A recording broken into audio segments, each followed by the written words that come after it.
देखो कौन कौन से टॉपिक पढ़ने हुए। लास्ट वाली क्लास में मैंने ख़त्म कर लिया बाल विवाह।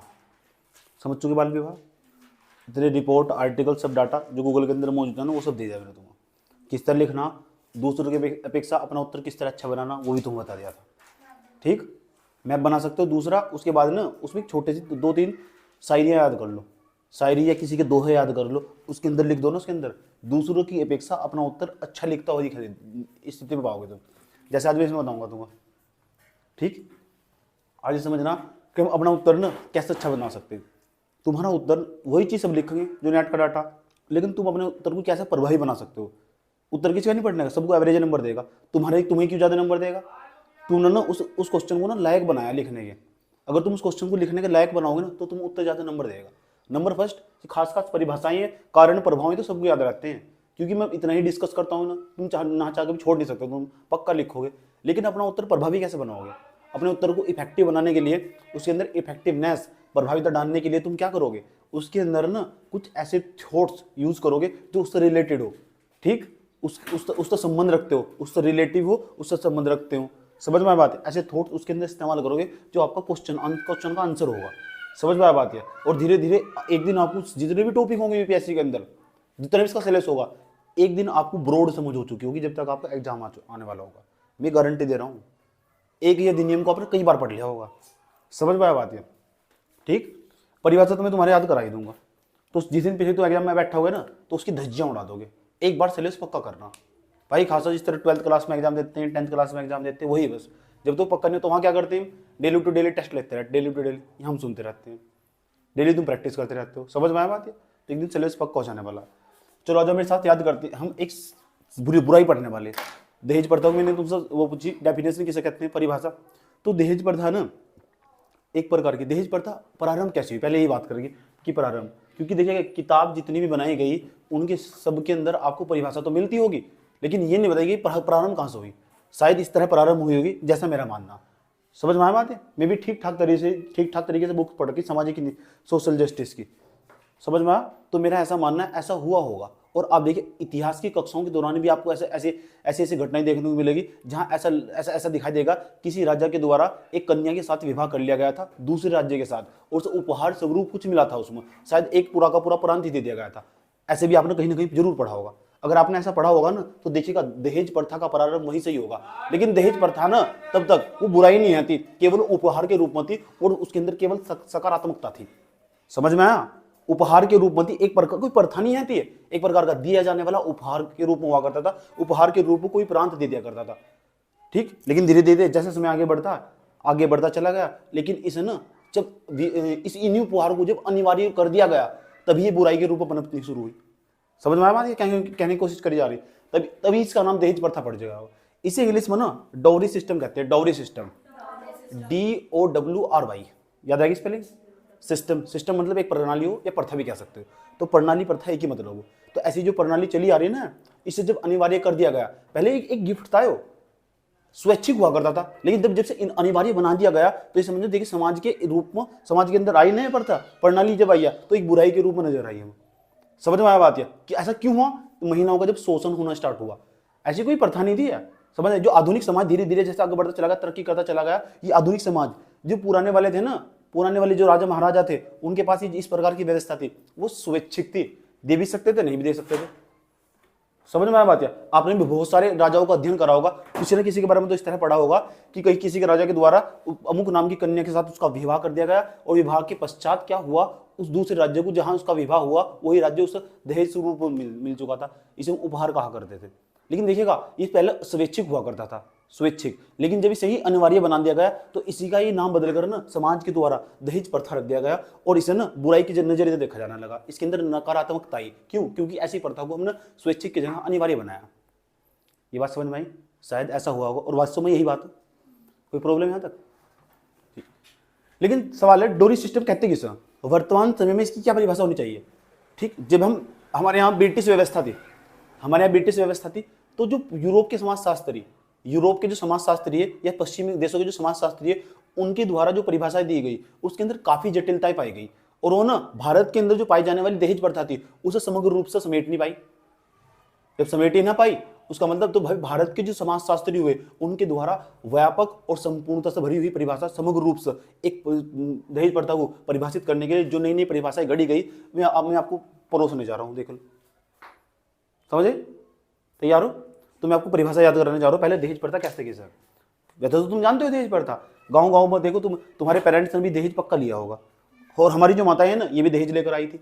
और मैंने जब इनसे बात करते हैं ना, तो बात करने के बाद तुम्हें मुझे महसूस होता कि कितनी खतरनाक बुराई थी। मैं तो उसका मैं ऐसी प्रथाओं पर घोर कटाक्ष करता हूँ। और देखो समाज के अंदर ना आज भी व्यापक स्वरूप में बनी हुई, ऐसा एक भी घर नहीं होगा अभी 2022 के अंदर जितनी शादी हुई होगी जिसके यहाँ दहेज प्रथा ना चली हो। देखो तुम्हारी आंखों के सामने हो रहा है वैश्वीकरण के पश्चात। समझ में आया बात? है देखो, जब दहेज प्रथा के आप प्रभाव पड़ोगे ना, दुष्प्रभाव पड़ोगे, आपके रोंगटे खड़े हो जाने वाले। इतनी गहराई से मैं इसका विश्लेषण करूंगा, समझ में आया? और जैसे मैं कुछ घटनाओं का जिक्र करूंगा ना, आपके आसपास होने वाली सभी घटनाएं और यातनाएं आपको अकाल्पनिक दिखाई देगी, और ऐसा लगता होगा ये वास्तव में अब तक हम इससे रूबरू नहीं थे, लेकिन कितनी घोर घटना थी। और देखिए इतना ही नहीं, इतिहासकारों के द्वारा नहीं, जो कवि थे भारत के अंदर आने वाले कवि जैसे ऋतुराज, उनके द्वारा कन्यादान कविता लिखी गई, वे भी दहेज प्रथा पर लिखी गई। ठीक,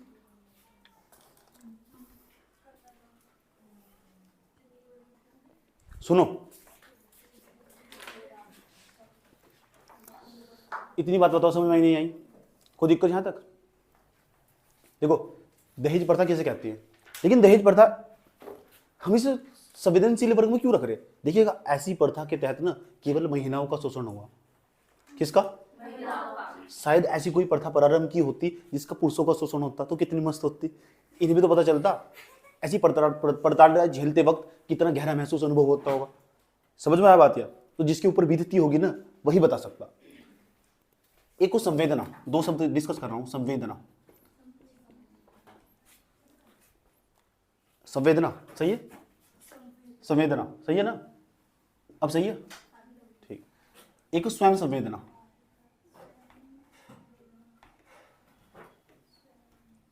स्वयं सही है?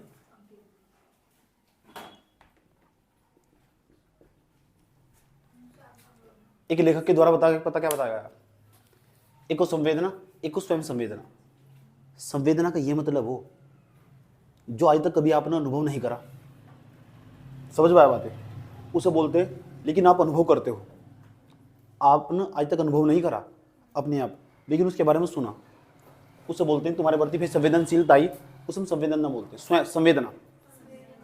अभी जितने पुरुष है ना समाज के अंदर, महिलाओं को कितनी प्रताड़ना झेलनी पड़ती है समाज के अंदर रहते हुए, और कितनी बुराइयां झेलनी पड़ती है, और कितनी बातें सुननी पड़ती है। पुरुष सिर्फ इस बात की संवेदना कर सकते हैं, स्वयं संवेदना कभी नहीं कर सकते। क्या मैं सही कह रहा हूं, गलत कह रहा हूं? ठीक, तो कोई राइटर ने सही कहा गलत कहा? एक तो संवेदना हो, एक को स्वयं संवेदना हो। तो चाहे तुम कितना भी चिल्ला कर कह लो, जब तक वही घटना अपने आप पर नहीं बीतती ना, तो हम दूसरों का ना सिर्फ उपहास उड़ा सकते हैं और सिर्फ अनुभूत कर सकते हैं। जी देखा कि जब किसी के यहाँ डेथ हो जाती है, आसपास के लोग आकर बैठ जाते हैं। अब जिसका मरा होता है ना, उसे बता स्वयं संवेदना क्या हो। वो सिर्फ संवेदना करते हैं आसपास के जितने भी लोग आते हैं। इतनी बात होता समझ भाई? ठीक, हिंदी साहित्य में इस तरह के बड़े पढ़ने को मिलेंगे तुमको। तो जो दहेज प्रथा का शिकार नहीं हुए, दहेज प्रथा का जो शिकार नहीं हुए, ऐसी प्रथा का, ऐसी कुप्रथा का जिन्हें प्रताड़ित नहीं होना पड़ा, तो उसे कैसे पता होगा? समझ में आया बात? या ठीक, तो जिससे घर में लड़के मौजूद है, तो देखिएगा उनके जो माता पिता ना और दादा दादी बड़े गर्व के साथ बताते हैं हमारे यहाँ 5 लड़के मौजूद है। समझ, बड़े गर्व के साथ उन्हें बताते हुए क्या काफी गहरी अनुभूति होती है कि हमारे यहाँ 5 लड़के मौजूद है। और देखिए वे भी आन मान और शान के साथ ना बड़े समाज और परिवार में उन्हें बहुत प्रतिष्ठा मिलती है। और ऐसी महिलाओं को भी जानता हूं मैं जिसके यहाँ 3 या 4 5 लड़की पैदा हुई थी ना, उसकी जो सास है ना, उसे ताने बाने मार कर ना आए दिन पूरी जिंदगी उसे ताने देते रहती है। ऐसे भी मैंने ये सब मैंने आंखों से सुना हुआ। और ऐसी महिलाओं को ना डायन और चुड़ैल कहकर स्वरूप देता। मैं रियलिटी बता रहा हूँ तुम्हें, ये इसके अंदर लिखा हुआ बुक्स के अंदर। ऐसी महिलाओं को जो समाज के अंदर मनहूस बताया जाता है, मनहूस। ठीक है, देखिए मैंने ऐसे ना बहुत सारे नाटक भी देखे हुए जहां इस तरह की शब्दावली का यूज करते हैं महिलाओं के लिए कि महिलाएं नहीं है, मनहूस महिलाएं हैं, इसके यहाँ केवल लड़की पैदा हुई। सोच सकते हो आप? ठीक, और ऐसा क्यों कि लड़की होना भी एक अभिशाप है। और आप भ्रूण हत्या के बारे में मेरे से ज्यादा जानते होंगे। समझ में आया बात है? भ्रूण हत्या के बारे में आपने बहुत पढ़ा होगा। एडिटोरियल में पढ़ा होगा, नहीं होगा? देखिए जो लड़की हो ना, लड़की, उसका जो जेंडर होगा वो ना गर्भ के अंदर ही पता कर लगाकर उसकी हत्या कर दी जाती है, दूसरी भाषा में जिसे अबॉर्शन कहते हैं। बात तो ऐसा है कि नहीं है? ठीक। लेकिन इतना ही नहीं टिका, इस सब सामाजिक बुराई के रूप में क्यों कह रहे हैं कि जो दहेज प्रथा ना, एक प्रकार की जो डोरी सिस्टम बना हुआ, डोरी सिस्टम, ये एक प्रकार की सामाजिक बुराई है, सामाजिक बुराई। ऐसा क्यों कह रहे हैं हम? आंकड़े हैरान कर देने वाले। एनसीआरबी की रिपोर्ट, ध्यान से सुन लेना, NCRB national crime record bureau की रिपोर्ट 2012 के मुताबिक वर्ष 2012 में, अब तो आंकड़े आएंगे, वर्ष 2012 में 8,223 मामले एक साल के अंदर दर्ज किए गए, जिनकी मौत इस कारण हुई, केवल दहेज के कारण हुई। यानी इन्हीं आंकड़ों को आप डिवाइड कर दीजिएगा, हर 1 घंटे बाद एक महिला की मौत हो रही भारत के अंदर, वो भी किस कारण? दहेज के कारण मौत हो रही। कितने चौंका देने वाले आंकड़े देखिएगा। अभी हम 1 घंटे के अंदर ट्यूशन पढ़ रहे थे ना, कोई महिला पूरे भारत के अंदर मारी गई, पक्की बात है। कितने चौंका देने वाले आंकड़े, किस कारण मानी गई? उसके ना जो पिता थे, जो लड़की के पिता थे, लड़की पक्ष वाले थे, उनके द्वारा कम दहेज दिया गया या दहेज नहीं दिया गया।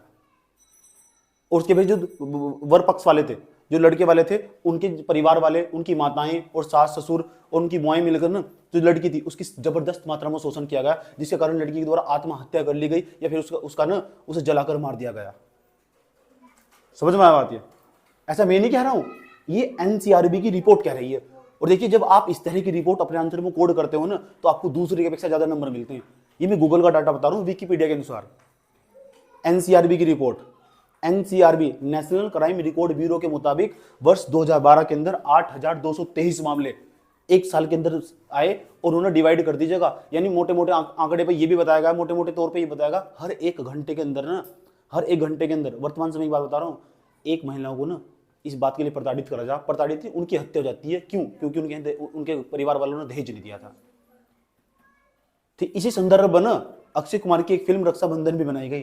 देखिए मैंने उसमें देखा, लास्ट में जाकर उसकी बहन की हत्या इसी रूप में कर दी जाती है, वो अपने भाई को भी नहीं बता पाती। इसे मौका मिले ना तो जरूर देखेगा, बड़ी संवेदनशील पिक्चर है, समझे?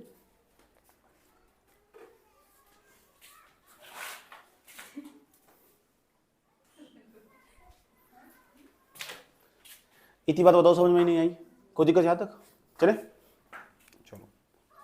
तो इन सभी जो जितनी बातें मेरे द्वारा बताई गई हैं, इन सभी बातों से अंदाजा लगाया जा सकता है, इसका मतलब महिलाओं के द्वारा, मतलब समाज और परिवार के द्वारा ये चलाई गई एक प्रकार का डोरी सिस्टम, एक प्रकार का संवेदनशील वर्गों के अंतर्गत आने वाला, और महिलाओं की इसमें दुर्व्यवस्था होने वाली, सबसे गहरा जो प्रभाव पड़ने वाला महिलाओं के मस्तिष्क पर पड़ने वाला, मस्तिष्क पर ही नहीं, उनकी सारी शरीर पर भी बहुत गहरा आघात पड़ता, बहुत गहरी चोट पहुंचती है।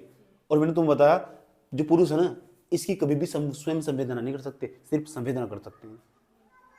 इतनी बात समझ में आई? ठीक, चलिए इतना ही नहीं, चलिए आइए हम आपको परिभाषित कर देते हैं। देखिए भारतीय जो समाजशास्त्री थे ना, उनके द्वारा इसकी व्यापक परिभाषा दी गई। ठीक, व्यापक परिभाषा दी गई भारतीय समाजशास्त्रियों के द्वारा। ये बताया दहेज प्रथा को ना एक अलग ही स्वरूप पेश किया गया। देखिए आइए हम आपको याद करा देते हैं। वाला विवाह एक शर्त के रूप में, विवाह की एक शर्त के रूप में, बोलो तो मेरे साथ साथ, वस्तु, मुद्रा, ये संपत्ति, इसके अंदर वो सब कुछ आ जाने वाली। आए समझो जो तुमने सोचा होगा, विवाह की एक शर्त के रूप में वस्तु, मुद्रा, संपत्ति, वस्तु, मुद्रा, संपत्ति का आदान प्रदान वर या कन्या पक्ष के बीच ही दहेज कहलाता है। किस किस के बीच? वर समझते हो ना? ठीक, या कन्या पक्ष के बीच ही दहेज कहलाता है। किस किस का आदान प्रदान? वस्तु का, ये मुद्रा का, ये संपत्ति का। क्या आदान प्रदान? किस किस के बीच? वर, क्या कहलाता है? विवाह की कौन सी शर्त? एक अनिवार्य शर्त, ऐसा लिख दोगे ना, अनिवार्य शर्त, ये और भी अच्छा होगा। ठीक, विवाह तो बोलिएगा, विवाह की एक अनिवार्य शर्त के रूप में वस्तु, मुद्रा या संपत्ति का आदान प्रदान वर या कन्या पक्ष के बीच ही दहेज कहलाता है। और देखिए आप इसे ना बहुत आराम के साथ लिखोगे दूसरों की अपेक्षा, और आपको समय भी कम लगने वाला। क्योंकि मेरे द्वारा आपको याद करा दी गई है। लिख लोगे इस परिभाषा को, दोबारा बताओ चलो।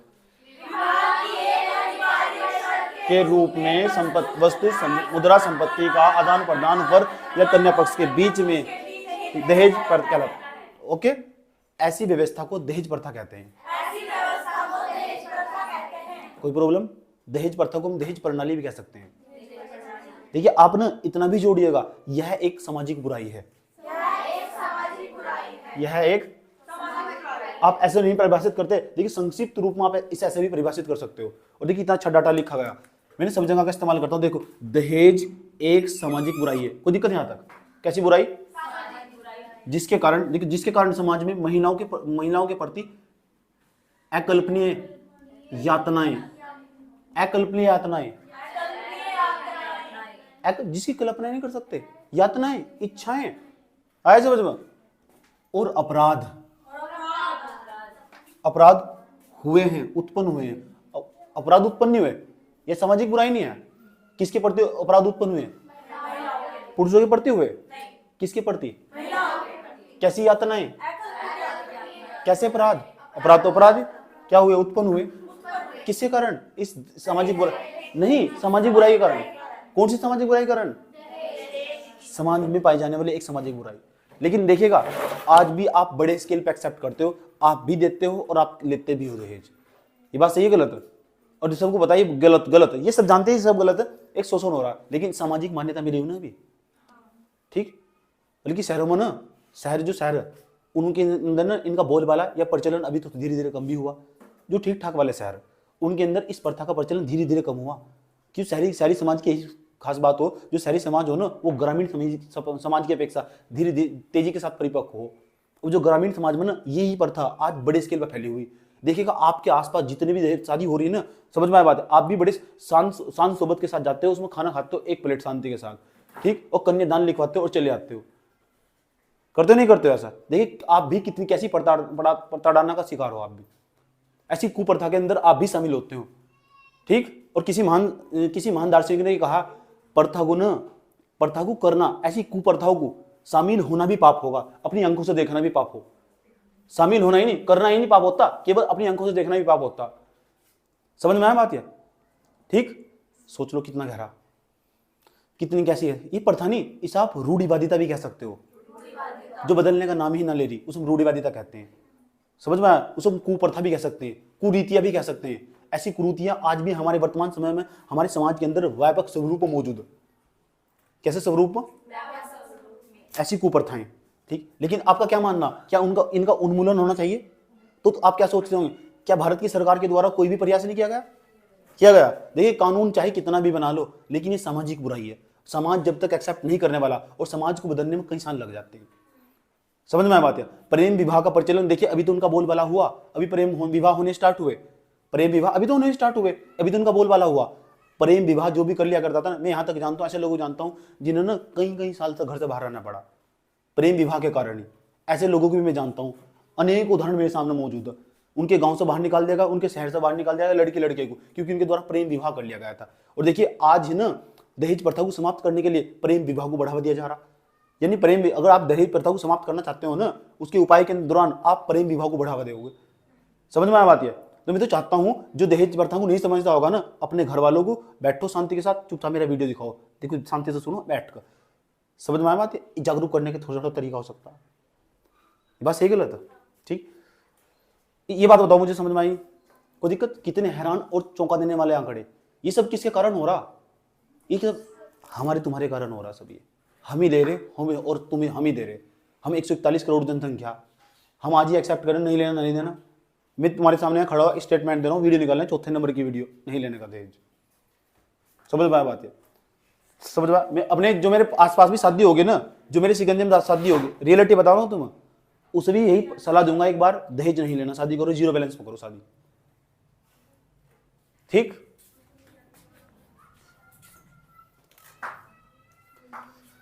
इतनी बात बताओ, समझ में नहीं आई? कोई दिक्कत यहां तक? हेलो मैम, इधर देख लो, कोई दिक्कत? इसे देखिए, यहाँ के जो मैं अपना पर्सनल बता रहा हूँ तुम्हें, मुझे ना 2-2 करोड़ रुपए का भी ऑफर आया। सोच सकते हो तुम, कि 2 करोड़ रुपए में जो खरीदा जा रहा था कि तुम्हारी 2 करोड़ रुपए की शादी होगी। सोच सकते हो तुम, मतलब कितना। लेकिन ये ऑफर भी तभी आया जब मैंने दहेज प्रथा तमीज से पढ़ लिया था, पढ़ लिया था कि कितनी खतरनाक सामाजिक बुराई है। तो सोचो जो मेरे सामने 2 करोड़ का ऑफर रख रहा होगा तो मुझसे कौन सी नजर से देख रहा होगा। समझ में आया बात ये? और फिर सोच रहा है ये कैसी वंचना का शिकार है, ये कौन सी धरती, कौन सी ग्रह से आए ये लोग, इनकी दिमाग के अंदर कितनी गहरे से गुथी हुई। और देखिए जैसे ही मैं अपने घर वालों के पास बैठता हूँ ना, इसकी दहेज प्रथा को, इनके बारे में उनके अंदर भी उन्हें धीरे धीरे जागरूक करता रहता हूँ और अपनी माताओं को बताता रहता हूँ ऐसा नहीं करना चाहिए बिल्कुल भी। और देखिए धीरे धीरे मेरी माता के अंदर में उनके विचारों में बदलाव आया, ठीक। और मैं भी ना थोड़ा आधुनिक सोच की हुई, थोड़ी आधुनिक सोच की हुई, पूरी नहीं हो पाई अभी। और तुम्हारी जो माता है ना इसे एक्सेप्ट करने वाली, अगर तुम्हारे घर में जो भी लड़का होगा उसकी जो शादी होगी अगर बिना दहेज के हुई ना, तुम्हारी माता का खुद मुंह बन जाने वाला। मैं लिख कर दे सकता हूँ इस बात को, ठीक। क्योंकि सामाजिक मान्यता एक्सेप्ट है ना कि कुछ भी तो नहीं दिया इसके परिवार वालों ने, ये लड़की चली आई हमारे घर का नाश कर दिया इसने, ठीक। लेकिन देखिएगा जो मेरे पास मेरे संपर्क में रहने वाले लोग होंगे ना, उनके मस्तिष्क पर भी इसका मेरे पास रहने का बड़ा अनुकूल प्रभाव पड़ता होगा। कैसा प्रभाव? ठीक, थोड़ा आधुनिक सोच के होंगे। मैं ये बात सही है गलत है? अभी तुम मेरे संपर्क में रह रहे हो तो तुम थोड़ा आधुनिक सोच के हो जाओगे धीरे धीरे। चलिए आगे देखो। तथा देखो अकल्पनीय यातनाएं अपराध उत्पन्न हुए, किसके प्रति उत्पन्न हुए? महिलाओं के प्रति। पुरुषों के प्रति कुछ नहीं हुआ। भारतीय वैवाहिक व्यवस्था प्रदूषित हुई है। भारत की जो वैवाहिक व्यवस्था थी ना पूरी तरह प्रदूषित हो चुकी। कितने अच्छे वर्ड इस्तेमाल किए गए। दहेज, देखो दहेज शादी के समय दुल्हन के ससुराल वालों को, दहेज देखो किसे कहते हैं? शादी हुई किसी के, दुल्हन के समय दुल्हन के ससुराल वालों को लड़की के परिवार द्वारा नगद या वस्तु के रूप में दिया जाने वाला भुगतान ही दहेज है। ये भी सही है।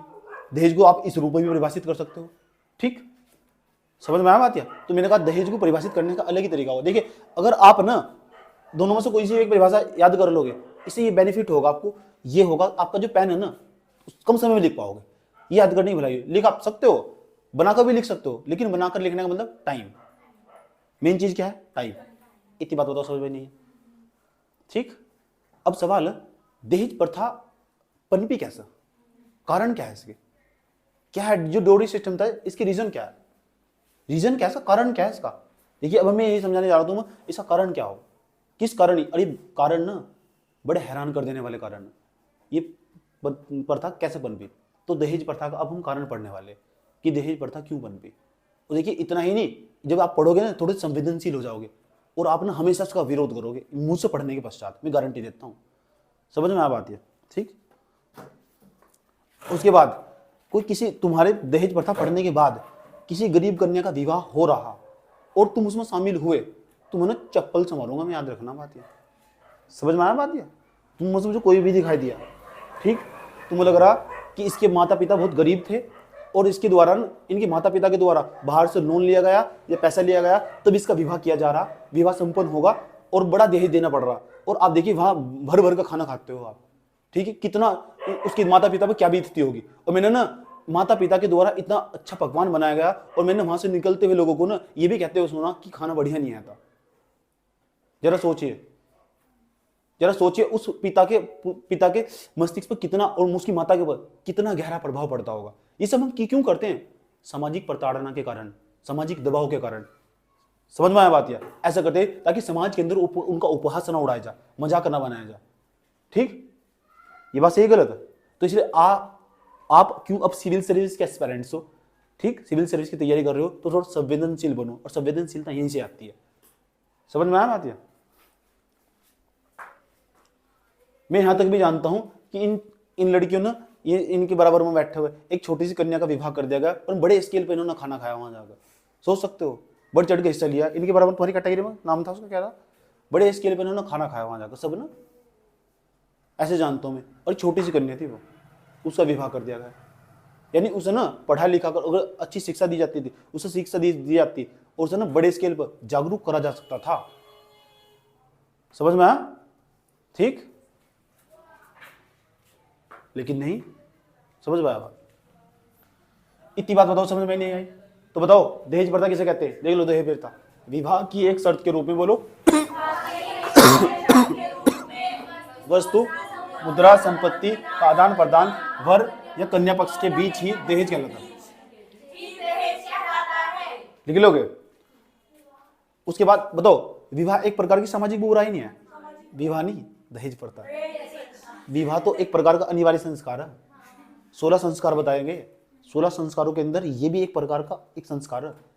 समझ में आया बात? ये एक संस्कार है, ये भी पूर्ण करना होता पृथ्वी पर आने वाले प्रत्येक मनुष्य को, हिंदू धर्म ग्रंथ के अनुसार। हाँ, विवाह अनिवार्य संस्कार है। 16 संस्कार बताए गए, 16 संस्कारों में से एक अनिवार्य संस्कार है। आए समझ में?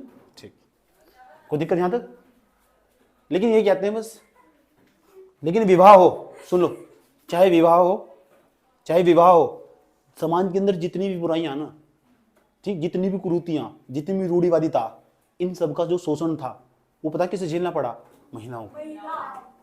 समझ में आया? इसलिए यूपीएससी ने इनकी महत्ता को समझा, उन्हें संवेदनशील वर्ग के अंदर डाला। किसके अंदर? और लगातार तमाम तरीके से क्वेश्चन पूछता चला गया। समझ में आया? चलिए, जो माताएं हैं ना, माताएं ये चाहे ना पूरे देश को गौरवान्वित कर सकती है अगर माताओं को शिक्षित कर दिया जाए। क्योंकि ना देखो, जो मेरे पास संस्कार आए, आज मैं किस तरह की भाषा बोलता हूँ, ये सब मेरी माता की देना। मैंने अपनी माता के मुख से बोलना सीखा। बोल बेटे पापा, तो बोलना सीखते हैं पापा, क्योंकि ये मेरी सामाजिक प्रक्रिया। समझ में आया बात? अगर मेरी माता और पढ़ी लिखी होती, सोचिए मेरा लेवल किस लेवल तक जा सकता था। समझ में आया? मुझे कैसा थोड़ा सामाजिक परिवेश मिलता। समझ में आया बात? और तुम्हारी भी यही सबकी खास बात होगी। ठीक, सामाजिक परिवेश अच्छा मिलता ना, तुम किस हद तक जा सकते थे अगर तुम्हारी माता सबकी पढ़ी लिखी होती और ऐसे ही जैसे तुम पढ़ रही हो। अब मैं गारंटी देता हूं, पढ़ने के बाद तुम अपने बच्चे को कभी बाइस नहीं होने दोगी। ठीक, इसका यही नहीं, ठीक, अपने तुम बच्चे का ना विशेष तौर पर ध्यान रखोगी। मैं गारंटी देता हूं, रियलिटी बात बता रहा हूं तुमको, इसे पढ़ने के पश्चात। ठीक, चलिए, अब दहेज प्रथा। एक काम करो, आप सभी को ना ये वाली जो परिभाषाएं दोनों लिखवाई गई, इनको नोट कर लो अपने नोट्स के अंदर।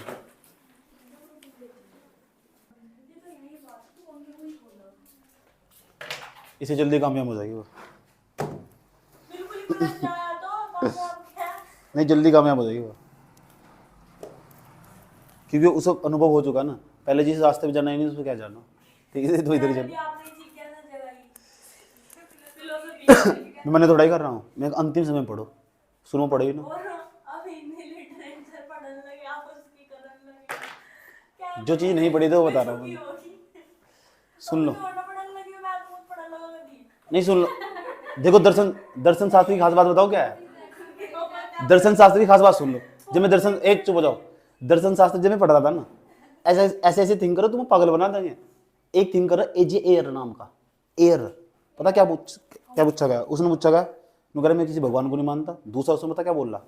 एजे एयर ने बोल रहा है बात, मैं किसी भगवान को नहीं मानता। दूसरे नंबर पर उसने बोला मैं किसी भूत प्रेत को नहीं मानता। उसने पूछा तुम सपने आते हैं? एजी एयर ने बताया, पहले बात तो सुन लो पूरी उसकी, मैं किसी भगवान को नहीं मानता, मैं किसी भूत प्रेत को नहीं मानता। उसने कहा सपने आते हैं? बड़ी खतरनाक बात बोल ली उसने। उसने कहा कैसे सपने आते हैं? उसने कहा भूत दिखा, तेने भूत देखा है? एक बच्चे ने कहा हाँ देखा। एजी एयर सामने बैठे थे, तो टीचर भी रहे हुए इस टाइप से। उसने पूछा तेने भूत देखा? उसने कहा हाँ देखा। उसने कहा कैसा था? ठीक, उसने कहा जो मेरे सपने में आया था वो बता रहा हूँ, हकीकत में नहीं देखा, सपने में आया था। उसने कहा कैसा था? उसने कहा ऐसा था, उसके बड़े बड़े बाल थे, भूतड़ी थी यहाँ तक की। ऐसे बचो, ध्यान से सुनना छतरी, बड़े बड़े यहाँ तक उसके बड़े बड़े बाल थे, उसके बाद आगे फैले हुए थे, बड़े बड़े दांत थे उसके, पैर उसके उल्टे हो रखे थे, ऐसे बताया उसने। एजीआर ने पता क्या लिख रखा? ये कह रहा कोई चीज तुम्हारे दिमाग में सपने में वही क्यों आया? तुझे कैसे पता था कि भूत ऐसा ही होगा? क्योंकि तेने पहले देख रखा। पहले समझे नहीं क्या तुम? दिमाग खराब हो जाएगा तुम्हारा। वही चीज तुम्हारे दिमाग में क्यों आई है? क्योंकि तुमने पहले देख रखी है। अलग ही क्यों नहीं आया? तुझे कैसे पता भूत के पैर उल्टे होंगे? यही भगवान बनाया, दोनों भगवान बना दिया। तुमको कैसे पता भोलेनाथ की तस्वीर ऐसी ही होगी? श्री राम की तस्वीर है देख रखे होंगे। मैं जब भोलेनाथ का नाम ले रहा तुम्हारे दिमाग में कौन सी तस्वीर आ रही है? एक मंदिर की आ रही होगी या तुम्हारे घर में रखी हुई आ रही होगी? पहले देख रखी है तो एजेर गलत थोड़ा ही बोल रहा है, ऐसे समझ। इसलिए कह रहा दार्शनिक में पढ़ो, पागल हो जाओगे। मैंने बीच में छोड़ना पड़ा मुझे दर्शन शास्त्र। ठीक, अब बताओ मुझे, वो गलत बोला थोड़ा ही? तुम्हारे कुछ पकड़ पाए? कितने बच्चे पकड़ पाए इस बात को? कोई चीज तुम कैसे पता लगा? ये हमारे ये अब तुम्हारे क्वेश्चन में मान लो भगवान को खड़ा कर दिया सामने, उन्हें कैसे पता ऐसे ही थे? क्योंकि उन्होंने वो चीज पहले देखी हुई। जब तुम सपने आ रहे तो उन्हें कैसे पता सपने ऐसे ही क्यों आ रहे तुम? क्योंकि वही चीज तुम देखी हुई। तो ऐसा दार्शनिक, ए चुप हो जाओ, ऐसा दार्शनिक पागल कर देगा तुम। बहुत गहराई में जाकर बात कर रखी। लेकिन हकीकत बात बताऊं तुम क्या, मैंने एक भी दार्शनिक छोड़ा, सबको पढ़ा हुआ बहुत गहराई तक। इसी में हर चीज का तर्क रखता हूँ। जितने पश्चिम के दार्शनिक सारे, जितने भारत के दर्शन सारे, सब पढ़ा हुआ मैंने तभी। और सोचने में कितनी मेहनत करी होगी, एक एक को मैंने कई कई रात रगड़ रगड़ के पढ़ा तमीज से। लेकिन सबसे अच्छा पता क्या लगा? गौतम बुद्ध वाला मध्यम मार्ग अपनाया उन्होंने, सबसे बेस्ट लगा, सबसे तार्किक धर्म लगा पूरे जितने भी धर्म मौजूद हो। चलो आ जाओ दोबारा अपने पॉइंट पर लौटते हैं।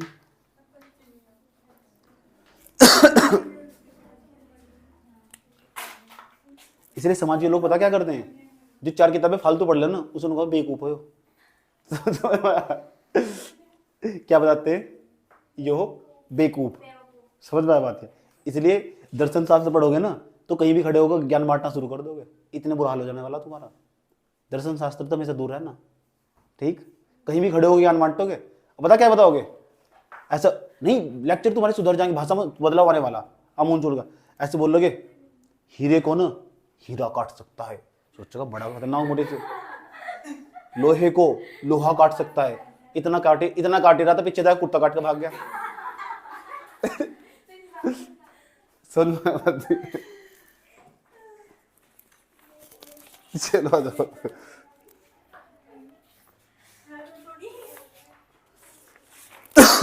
हेडिंग बनाओ दहेज प्रथा के कारण।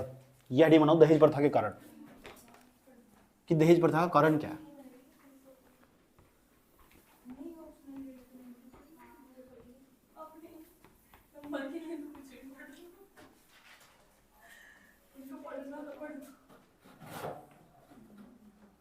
दहेज प्रथा का यूपीएससी क्लियर हो जाना तो दर्शन जरूर पढ़ो। यूपीएससी क्लियर हो जाने के बाद दर्शन शास्त्र जरूर पढ़ना, फिलोसफी जरूर पढ़ना यूपीएससी क्लियर हो जाने के बाद। पहले छेड़ना भी मत, बर्बाद हो जाओगे। समझ में आया बात? दहेज प्रथा का कारण, हेलो, दहेज प्रथा कारण नंबर फर्स्ट, पहला कारण देखो, पहला दहेज प्रथा क्यों पनप रही, क्यों आज भी समाज के अंदर क्यों दहेज को बढ़ावा दिया जा रहा? नंबर फर्स्ट पता क्या हुआ? नहीं, आप समझ लो पहले। इधर देखो, जो दहेज प्रथा आज भी भारत के अंदर बनी हुई, इसका कारण क्या दहेज प्रथा का? नंबर फर्स्ट, जो अंतरजातीय विवाह ना, उन पर प्रतिबंध लगाया गया। आप एक ही जाति के हो, जो समझ में, आप अपनी जाति के हो, अगर आप शेड्यूल कास्ट के तो शेड्यूल कास्ट में, अगर चमार जाति के तो चमार जाति में विवाह करो बेटा। कहाँ जा रहे हो? ऐसा शर्मा जी हो ना तो शर्मा जी में विवाह करो। समझ में आया बात? है अगर तुम फलानी जी हो तो फलानी जी में विवाह करो। समझ में आया बात? है इस पर प्रतिबंध लगाया गया। और किसके द्वारा प्रतिबंध लगाया गया? समाज के द्वारा, सरकार के द्वारा लगाया गया? नहीं लगाया गया ना। इसका मतलब तो फिर इस दहेज कैसे बना पड़ा? इससे ये बना पड़ा क्योंकि जो एक ही जाति हो ना, ध्यान से सुनिएगा, एक ही जाति हो, उसमें जो योग्य वर हो उनकी संख्या कम हो। एक ही जाति हो ना, एक ही जाति के अंदर जो योग्य वर हो उनकी संख्या कम हो, और उनसे शादी करने के लिए ना लालच का सहारा दिया जाता, जिसे दूसरी भाषा में दहेज कहते हैं। बात समझ में आई? यानी अंतरजातीय जो विवाह ना, इन पर जो प्रतिबंध लगा हुआ, अंतरजातीय विवाह, आप अपनी जाति तोड़कर शादी नहीं कर सकते, इन पर जो प्रतिबंध लगा, इसके कारण भी दहेज जो प्रथा ना, ये वर्तमान समय में निरंतर प्रयासरत है। समझ में? सतत बनी हुई, निरंतर तरीके से बनी हुई आज भी। एक कारण ये भी है। ठीक, पहला पॉइंट लिखना चाहते हो, लिखो तमीज से, लिखो अंतरजातीय विवाह प्रतिबंध।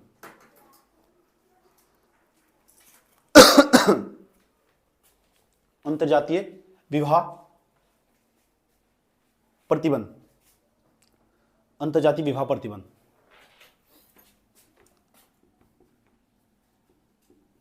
अंतरजातीय विवाह प्रतिबंध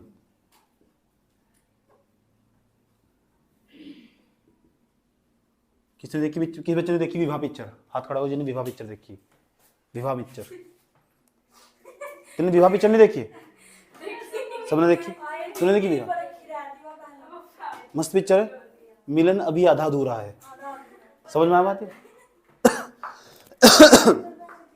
उसका डिस्कस करूंगा मैं। अंतरजातीय विवाह प्रतिबंध, तो जो अंतरजातीय विवाह प्रतिबंध, जो दूसरी जाति में विवाह करने का प्रचलन नहीं है, हेलो सुन तो लो, दूसरी जाति में ये जो विवाह करने का प्रचलन नहीं है, क्या होता? देखो अब क्या हुआ, अब तो प्रचार प्रसार तेजी के साथ बढ़ा अब भी, लेकिन जो ग्रामीण समाज आज भी, अभी जो ग्रामीण समाज मौजूद है ना, वो ग्रामीण समाज आज भी बड़े स्केल पे एक्सेप्ट नहीं कर पाता। देखिएगा इसने अपनी जाति को छोड़कर दूसरी जाति में विवाह करा। अभी मैं कुछ दिन पहले ना रुड़की के अंदर गया था, एक गली के अंदर, उसके अंदर ऐसी कैटेगरी के लोग, उसने बनिया जाति में शादी कर ली, बनी जाति में गुप्ता लोगों में शादी करी उसने। देखिए बड़े गर्व के साथ बताते हैं हम जाति, लेकिन सही भी है, मुझे सही दिखाई दिया क्योंकि मैं पढ़ा लिखा इंसान हूँ, ठीक। और जो वहां रहने वाली जो दूसरी महिलाएं थी ना, वे बैठकर ना उस दूसरी महिला को प्रताड़ित करती रहती है। ऐसी समाज की महिलाएं उस महिला को प्रताड़ित करती रहती है। समझना, जो ग्रामीण समाज की महिलाएं वे ऐसा करती है, आमतौर पर ऐसा देखा जाता है, उनकी नजर से बिल्कुल भी सही नहीं है। समझ में बात? अब बताओ, अगर वो अपनी जाति में तुम्हें कोई योग्य वर ढूंढना हो तो तुम्हें दहेज का सहारा लेना पड़ता, क्योंकि ऐसा माना जाता है एक ही जाति में जो योग्य वर है ना, उनकी संख्या बहुत कम पाई जाती है, जिसके परिणाम स्वरूप दहेज जो जैसी प्रथा ना समाज के अंदर आज भी बड़े स्केल पर निरंतर तरीके से बनी हुई, ठीक। इसका मतलब एक कारण ये भी है, अंतरजातीय जो विवाह पर प्रतिबंध लगाया गया समाज के द्वारा, ये भी दहेज प्रथा को जारी रखने का एक परिणाम है, ठीक। एक कारण ये भी है, यस और नो? दूसरा देखिएगा, विवाह को ना ऐसा मान लिया गया कि विवाह करना ही अनिवार्य है, ठीक। मैं अपनी जिंदगी में डिसीजन ले चुका हूं कि मैं बहुत कम 97% चांस में शादी करूंगा, नहीं करूंगा, मैं अपना मान चुका हूं। लेकिन देखिए अभी समाज के द्वारा, घर वालों के द्वारा, जिस दिन मेरे घर वाले ना एक लेवल पार कर जाने वाला उनका, तो उस दिन मैं घर छोड़ दूंगा, ऐसा मैंने मानना। मैंने मान लिया कि मैं नहीं करूंगा शादी, बात खत्म, कोई दिक्कत? तुम्हारी दावत पक्की, तुम टेंशन ले लो दावत ले लेना तुम यार कोई दिक्कत? ऐसा मैंने डिसीजन लिया कि मैं नहीं करूंगा, कि मुझे समाज सोसाइटी के लिए काम करना, ठीक। यह कहानी समझ में आ रही? कहानी बता रहा हूं, कहानी है, कहानी मेरी समझ में आ रही, कहानी है, यह कहानी मेरी जो मैं बता रहा हूं तुम्हें, ठीक।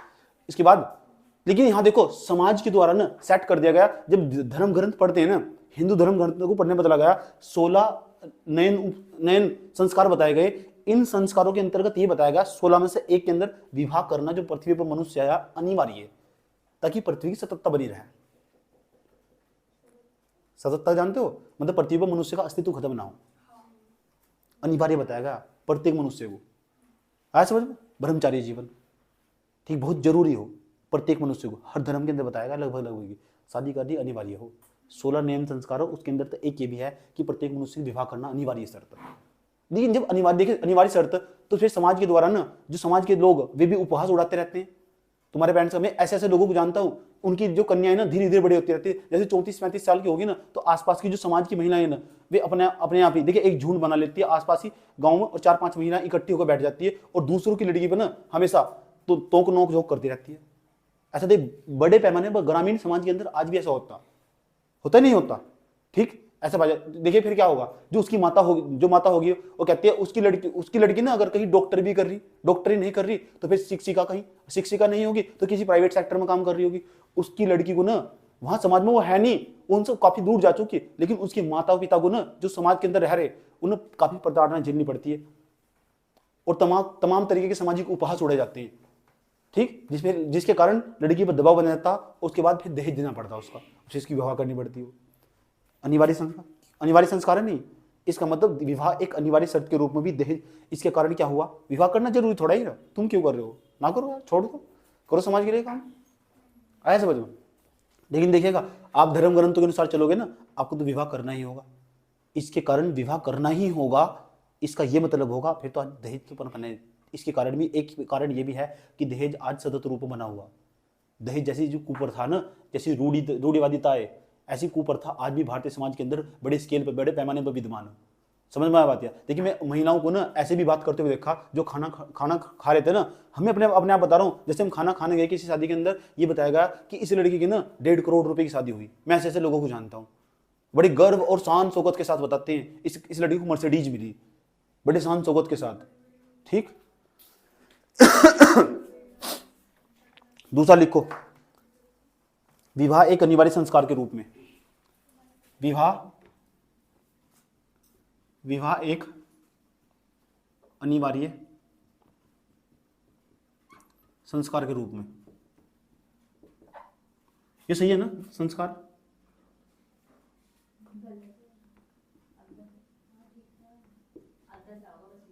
आधा सही तो, कोई दिक्कत यहाँ तक? देखिए कभी कभी क्या होता होगा, देखिए अगर लड़की के अंदर ना कुछ दिव्यांगता हो, दिव्यांगता जानते हो, उसके अंदर फिजिकली डिसेबिलिटीज हो, यानी लड़की शारीरिक रूप से सही नहीं हो ना, तो ऐसा माना जाता जो वर पक्ष के लोग होंगे, जो भी वर पक्ष के लोग होंगे, अगर कन्या के जो पक्ष वाले होंगे उनके द्वारा थोड़ा सा दहेज थोड़ा फालतू दिया जाएगा। समझ में आया बात आपको? दहेज थोड़ा सा फालतू दिया जाएगा ना, तो ये इसे ना समाज को ना प्रतिसंतुलित करने का काम किया जाता, वर पक्ष और कन्या पक्ष को संतुलित करने का काम किया जाता। क्यों? क्योंकि जो लड़की है उसके अंदर दिव्यांगता होने के कारण, इसके कारण भी लड़की जो दिव्यांग पाई जाती है ना, तो लड़कियों की जो दिव्यांगता होती है उनके कारण भी समाज के अंदर आज दहेज जैसी कुप्रथा निरंतर तरीके बनी हुई। ये बात सही है गलत है? ये बात सही है गलत है? ऐसा क्या तुमने आसपास ऐसा कोई उदाहरण देखा भी होगा तुमने, या सुना भी होगा कि लड़की थी उसे ज्यादा दहेज दिया गया और उसकी शादी भी एक अच्छे घर में हुई? ये बात सही गलत है? अरे जानते हो कितने देखा तुमने कुछ ऐसा? कितने जिन्होंने ऐसा उदाहरण देखा या सुना हो, या कहीं नाटक की मूवीज में देखा हो? ऐसा देखा? ठीक, इसका तो ये सही है गलत है तो गलत, लेकिन ऐसी व्यवस्था समाज के अंदर वर्तमान समय बनी हुई नहीं बनी? यह कुप्रथा है कि नहीं है? यह रूढ़िवादिता है नहीं है? इसे समाप्त किया जाना चाहिए नहीं किया जाना चाहिए? कारण पता लग चुका कि दहेज क्यों बना हुआ आज भी? क्योंकि लड़की ना दिव्यांग होती है, और दिव्यांग क्यों पैदा होती है? क्योंकि उसकी माता का विवाह भी इस तरह हुआ था, वो बाल विवाह के कारण हुई थी। समझ में आया बात है? दिव्यांगता इसलिए बना पी। लिखो तीसरा पॉइंट, थर्ड पॉइंट, कन्या की क्रूरता, दिव्यांगता, कन्या की क्रूर दिव्यांगता, क्रूर मतलब ज्यादा जटिल दिव्यांगता हो।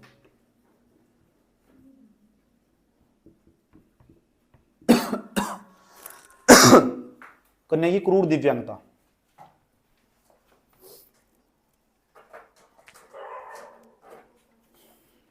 इतनी बात हो तो समझ में आई? देखिए दूसरे नंबर पर आजकल जो बड़े बड़े घर के लोग होते हैं ना, ये अपने जो बच्चे हैं ना उन्हें आलीशान यूनिवर्सिटी में, विश्वविद्यालयों के अंदर अध्ययन कराने के दौरान भेजते हैं और बड़े स्केल पर पैसा खर्च करते हैं, बड़े पैमाने पर भारत अपने बच्चों को पैसा खर्च करते हैं। जो जितने बड़े बड़े हाई क्वालिटीज वाले लोग होते हैं, लग्जरीज, समझ में आया बात? यार ये लोग अपने बच्चों की शिक्षा व्यवस्था पर बड़े स्केल पर पैसा खर्च करते हैं। और देखिए जब इनके बच्चे ना बाहर से लौटते हैं, देखिए हमारा लड़का अभी अमेरिका से पढ़ के लौटा है, 25 लाख की शादी करनी है, तो दहेज को ना जो धन उसे पुनर्प्राप्ति के रूप में प्राप्त करते हैं, दहेज के रूप में। एक कारण ये भी है, समझ में आया बात? यानी शिक्षा पर किया गया अधिक खर्च, शिक्षा पर जो किया गया अधिक खर्च है ना, उसके कारण भी भारतीय समाज में आज भी बड़े पैमाने पर ना दहेज जो प्रथा वो भी निरंतर लगातार बनी हुई। बात समझ में आई है? जैसे एनआरआई, मैडम कह रही है एनआरआई, समझ में आई बात है? क्योंकि भारतीय महिलाओं की जो सोच हो ना, अभी तुम तो ग्रामीण समाज की महिला, ठीक, जो शहरी समाज की महिलाएं हो उनकी सोचों में हमेशा एनआरआई से शादी करना चाहती है। ठीक, उनकी सोच हो हमेशा, उनसे पूछिएगा किससे शादी करोगी, कि जो मेरे हस्बैंड है अमेरिका रहते हैं उनसे शादी करूंगी। समझ में आया बात है? उनकी सोच हो भी। इतनी बात बताओ समझ में ही नहीं है? ऐसा मैंने बड़े पैमाने पर देखा हुआ। तो इसका मतलब क्या होगा? फिर क्या होगा? फिर ये होगा कि जो धन खर्च किया गया था ना लड़के के पढ़ाई पर खर्च किया गया था, फिर उसने उसके पेरेंट्स, उसके माँ बाप पुनर्प्राप्ति के रूप में, दहेज के रूप में प्राप्त करना चाहते हैं। इस कारण भी भारत जो दहेज प्रथा उसका प्रचलन आज भी बड़े पैमाने पर भारतीय समाज के अंदर विद्यमान है। ये बात सही गलत है? लिख दो, फिर लिखो महंगी शिक्षा पर धन खर्च। अगला पॉइंट लिखो, चौथा पॉइंट, महंगी शिक्षा पर धन खर्च कर बाद में से दहेज के रूप में वापस लेने की चाहत। महंगी शिक्षा पर धन खर्च बाद में से दहेज के रूप में वापस लेने की चाहत।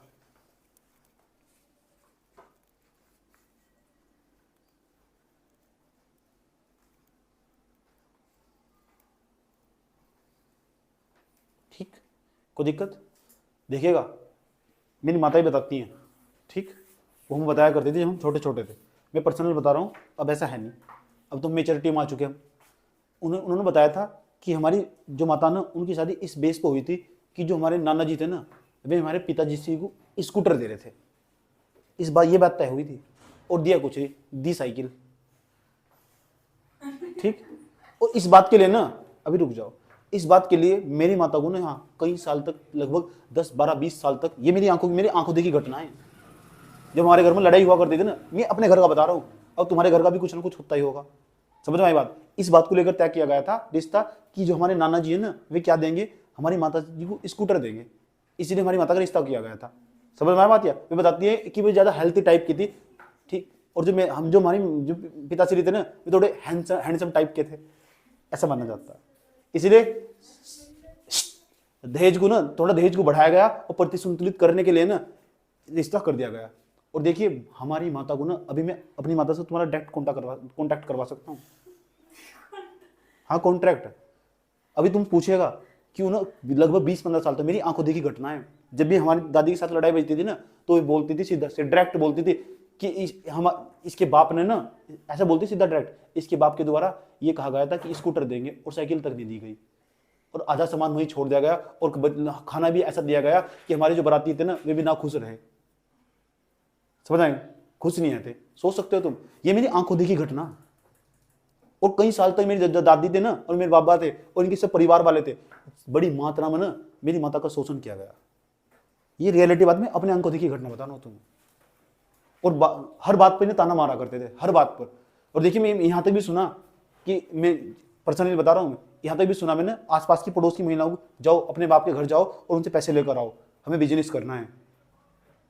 यहां तक भी मैंने सुना हुआ। तुमने देखा आसपास कोई घटना ऐसे? कितने बंदे जिसने इस तरह की घटना देखी समाज में? देखो तुम अभी आधुनिक मॉडल के, तुमने नहीं देखी ऐसी घटना, सुनी तो होगी यार। आसपास समाज में तुम्हारे यहाँ फोन आते रहते और रिश्तेदारियों, इस तरह की घटनाएं जो विद्यमान, ये सभी नहीं अपनी आंखों से देखा। ठीक, जरा सोचिए, जो इस घटना को देख रहा होगा सुनो, नहीं सुनो अभी बात डिस्कशन करो, सुन लो। उसके बाद क्या हुआ, ऐसा क्यों हुआ? देखिए अगर ऐसा होता, मान लो आप जीरो बैलेंस पर शादी कर भी ली, ठीक, ये इतनी गहरी प्रथा आज भी आपके मस्तिष्क में इतने गहरे तरीके से गुथी हुई कि मैं आपकी 8 पन्ने भी पढ़ाऊं ना, तब भी निकल देने वाली है। अभी मैं एक क्वेश्चन पूछता हूं, समझ देख लो जरा, बताना, इसका उत्तर बताना।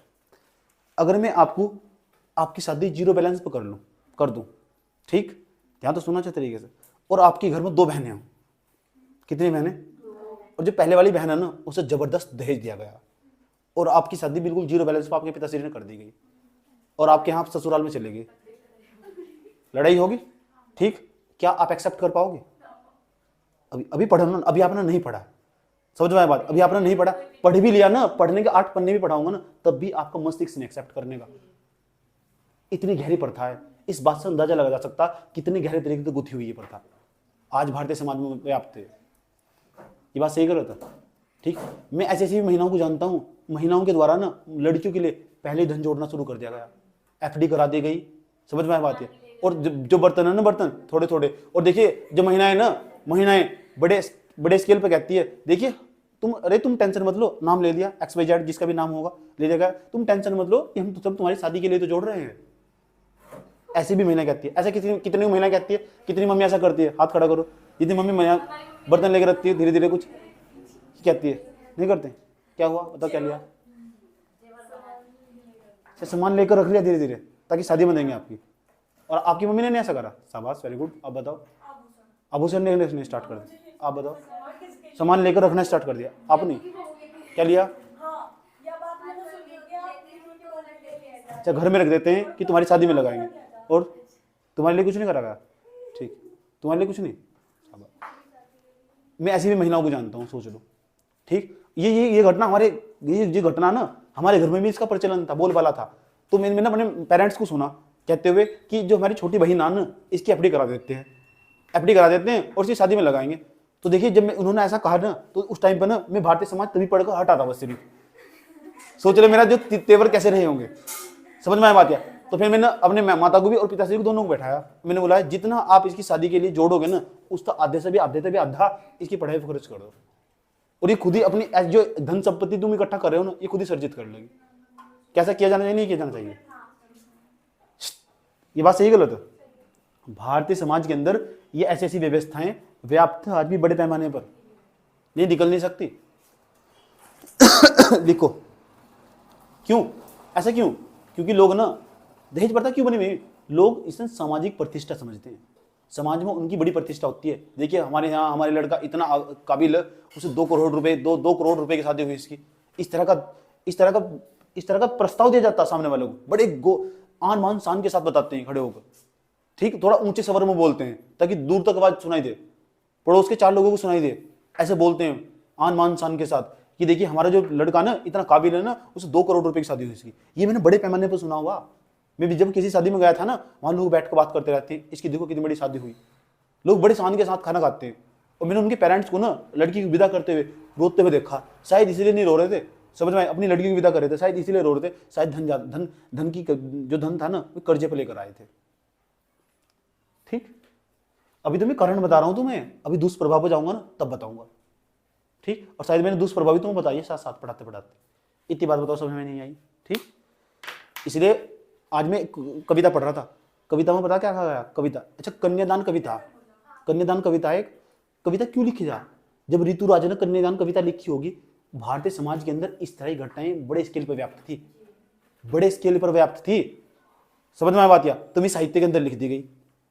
समझ में आया बात है कि आग रोटियां सेकने के लिए है, लड़कियों को जलाने के लिए नहीं।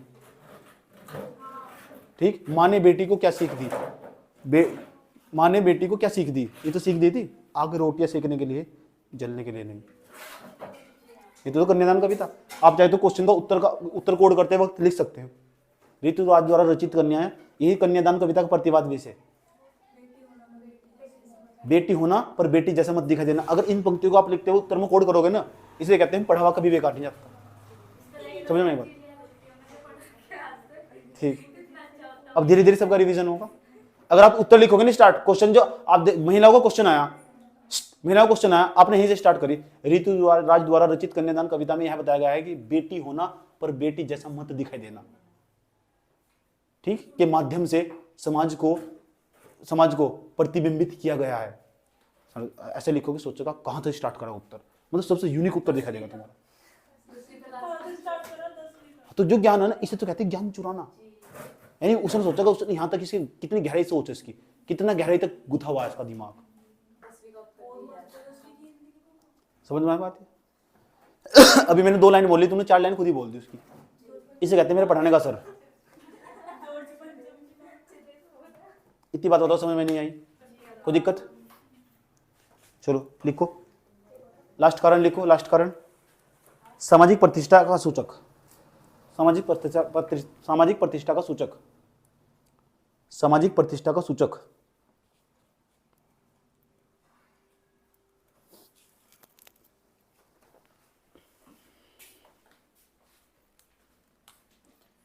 अब हेडिंग बनाओ, दहेज प्रथा के दुष्प्रभाव। दहेज प्रथा के दुष्प्रभाव।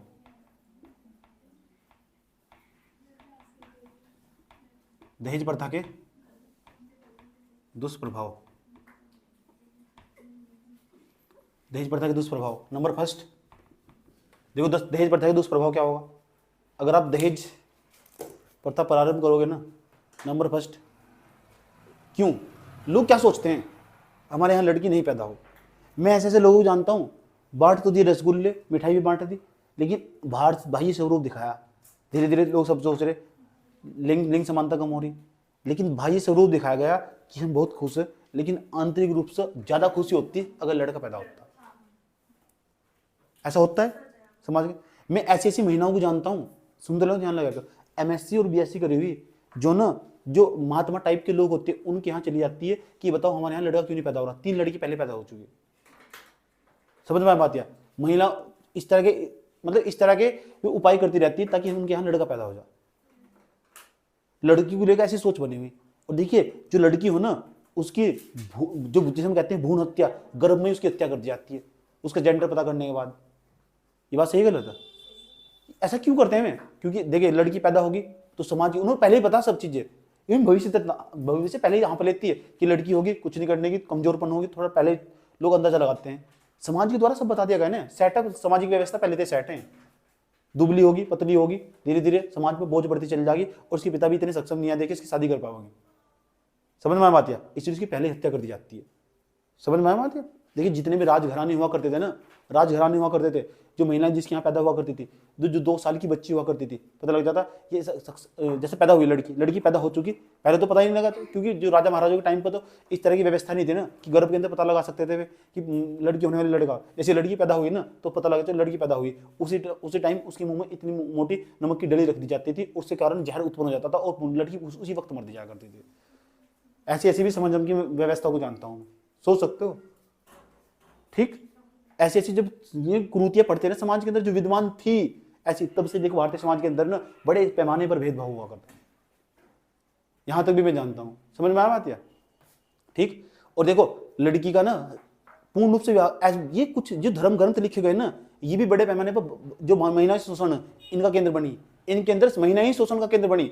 जितने भी धर्म ग्रंथ लिखे गए, अलग अलग धर्म ग्रंथ में अलग अलग बताया गया। ये भी बताया गया धर्म ग्रंथ के अंदर कौन सा था, वो वायु पुराण के अंदर ये बताया गया कि अगर न मासिक जो ऋतु स्राव होता उससे पहले अगर पिता न अपनी कन्या का कन्यादान नहीं करा न, उसके हर महीने उस पर एक हत्या का पाप लगने वाला। देखिए कैसे लिखा होगा, क्यों लिखा होगा, सभी महिलाओं को प्रताड़ित करने के लिए लिखा है। इतनी बात बताओ, समझ में नहीं आई? कोई दिक्कत यहां तक? ठीक, इतना ही नहीं, मैं आपको एक घटना का और जिक्र करता हूं।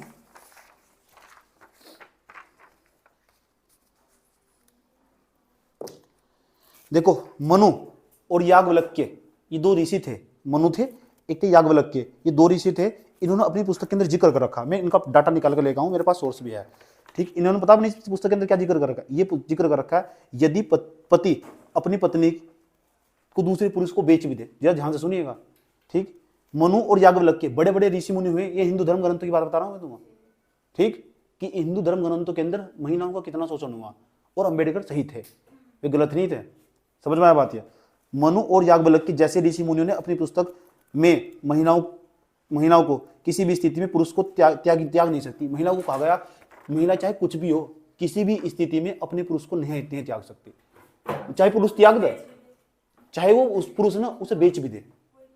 सोच सकते हो तुम, चाहे पुरुष उसे बेच भी दे तब भी, और दूसरे पुरुष कहीं उसका व्यापार भी कर देगा महिला का, तभी वो अपने पुरुष को नहीं त्याग सकती, तभी अपने ना पतिव्रता निभागी वो। अब सोच लो कितने गहरा तरीके तो कितना गुथा हुआ था। इतनी बात बताओ, समझ में नहीं आई? आप आधुनिक समय की महिलाएं हो, ऐसे अभी आप सिर्फ संवेदना कर सकती हो। स्वयं संवेदना जिस दिन करती है ना तब पता लगता है आपको। समझ में आया बात? है जैसे जिन महिलाओं के साथ होता होगा, ये बताओ, ये चुप बताओ, जब ना यूरोप व्यापार हुआ करता था, विदेशी व्यापार, जब मैं पढ़ा रहा हूँ बात ना करो, सुन लो, ध्यान लगा, जब मैं टाइम दूँ रिलैक्स दूँ उसके बाद बात कर लो, इसमें डिस्टर्ब होता हूँ। समझ में आया बात? है जो दिमाग में आने वाला कंटेंट है ना, ज्ञान की मात्रा, वो फिर कम होती जाती है क्योंकि तुम्हारी तरफ ध्यान चला जाता है। समझ में आया बात? है इसे विशेष तौर पर ध्यान रखो, इसे बात पे। और मैं देखो डाटा लिख के लेगा तो तुम्हारे लिए। और क्या कहा वही मनु क्या कहते हैं, मनु कहते हैं कुछ विशिष्ट परिस्थितियों में महिला ऐसा कर सकती है, कुछ विशिष्ट परिस्थितियों में महिला ऐसा कर सकती है, लेकिन पुरुष नहीं ऐसा कर सकते। पुरुष ने कह दिया ना एक बार, जिस पुरुष के साथ शादी हुई तो पूरी जिंदगी उसकी होकर रहना होगा। पुरुष छोड़ सकता, पुरुष दूसरी शादी भी कर सकता। मैं यहां तक भी जानता हूं, दहेज प्रथा थी, प्रारंभ रही, दहेज प्रथा प्रारंभ होने के बाद ना विवाह हो चुका, आज बजब जो महिलाएं थी ना पूरी जिंदगी दासी बनकर रहना पड़ता। पहले बताते हैं कि महिलाओं को ना पूरी जिंदगी सफेद साड़ी में काटनी पड़ती थी, सफेद वस्त्र पहनने पड़ते थे, उन्हें एक रूम दिया जाता था अलग से, बस वो उसमें रहा करती थी। और जो उसका पुरुष था ना उसकी दूसरी शादी हो जाया करती थी। और देखिए उस महिला के मानव मस्तिष्क पर ही नहीं, उसके शारीरिक रूप से और उसके दिल पर, उसकी आत्मा पर कितना गहरा प्रभाव पड़ता होगा, कितनी दुखी होती होगी उसकी आत्मा, जरा सोचिए, जिसपे सब झेलना पड़ता होगा। और उसे ना अपने ही सामने अपने पति के सम्मुख अपने साथ उसके अपनी सोतन का मुंह देखना पड़ता होगा। लेकिन हम सब, आप और हम सिर्फ इस संवेदना, जरा सोचिए जब संवेदना में इतनी गहराई है, जिसने स्वयं संवेदना करी होगी उसमें कितनी गहराई होगी। अब 2 वर्ड तो उनके दिमाग में घुस चुके, एक तो संवेदना, आज ही सीख कर जाने वाला है बड़े स्केल पर, अभी हर जगह इस्तेमाल करोगे, है नहीं? फिर मुझे बोलना ही पता, अभी आपको स्वयं संवेदना नहीं हो रही, फालतू मत बोलो। अभी स्वयं संवेदना हो रही है, इसलिए मैं तुम्हें कहता हूँ दर्शन शास्त्र ना पढ़ो। दर्शन शास्त्र ऐसे बड़े खींच कर कहता हूँ ना पढ़ो, लेकिन मैं भी पढ़ता रहता हूँ दर्शन शास्त्र।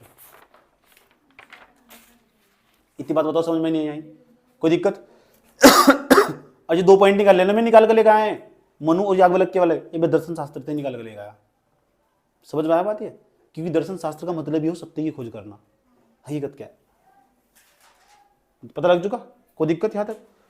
तो दहेज प्रथा के दुष्प्रभाव क्या हुआ? नंबर फर्स्ट, एक तो भ्रूण हत्या होनी शुरू हुई।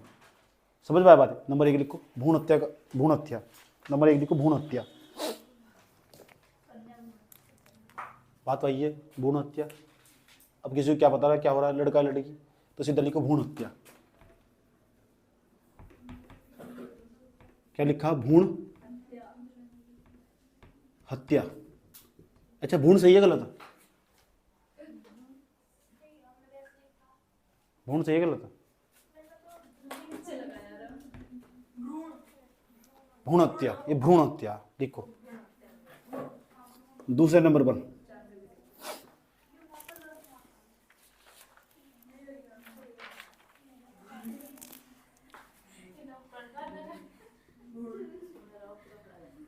देखिएगा, तलाक जब क्या हो, जो लड़की होती है ना, जो कन्या होती है, उसकी जो कन्या के पक्ष वाले लोग होते हैं, जब वे बड़े पैमाने पर दहेज नहीं दे पाते, तो जब दहेज नहीं दे पाते तो उसके बाद कारण क्या होगा?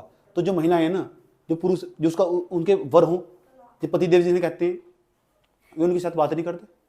आज समझ में? क्यों? वे क्यों नहीं करते? क्योंकि उनके माता पिता प्रताड़ित करते थे, देखो तुम्हारी जो बहू है वो कितना दहेज लेकर आई, उनसे कहो अपने ससुराल जाए और दहेज लेके आए। होता है ऐसा? ऐसे मैंने नाटक भी देखा हूँ बहुत सारे, इसलिए मुझे बड़ी जानकारी नहीं सब चीज़ों की।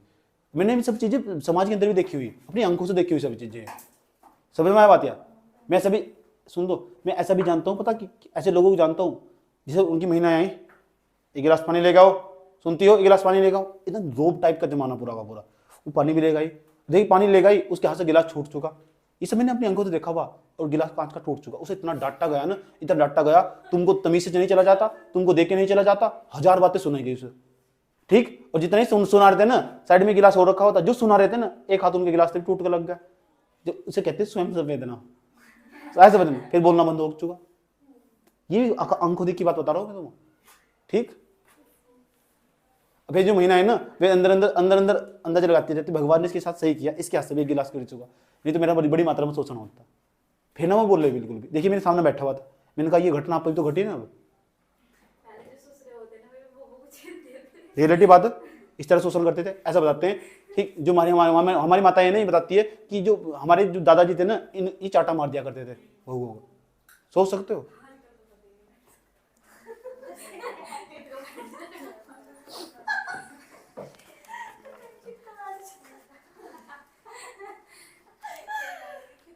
लेकिन देखिए जैसे जैसे फिर क्या होता, वो लड़की क्या करती है, उनके जो पति है ना, ठीक, उनके बीच में अनबन रहती है, तो फिर बीच में धीरे धीरे क्या होता, तलाक है ना, डिवोर्स हो जाता उनके बीच में धीरे धीरे। क्यों? एक प्रभाव नहीं आया, दहेज प्रथा के कारण ही तो हुआ। ठीक, इसे दहेज, जिसे हम तलाक बोलते हैं ना, इसे विवाह विच्छेद भी बोलते हैं। विवाह विच्छेद, डिवोर्स। डिवोर्स शब्द का मतलब पता क्या हो? डिवोर्स शब्द का मतलब हो डाइवोर्टेड। इसका दूसरी भाषा में हिंदी में अर्थ निकालेगा, ये ग्रीक भाषा का शब्द, इसका मतलब to separated, gate to separated. जब मैं इंग्लिश सिखाऊंगा ना, विशेष तौर पर समझाऊंगा इंग्लिश भी, बहुत आराम से प्यार के साथ। हाँ, इतनी बात तो समझ में नहीं आई?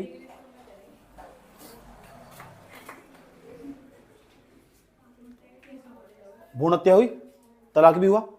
तलाक लिख लिया तुमने? तलाक लिख लिया?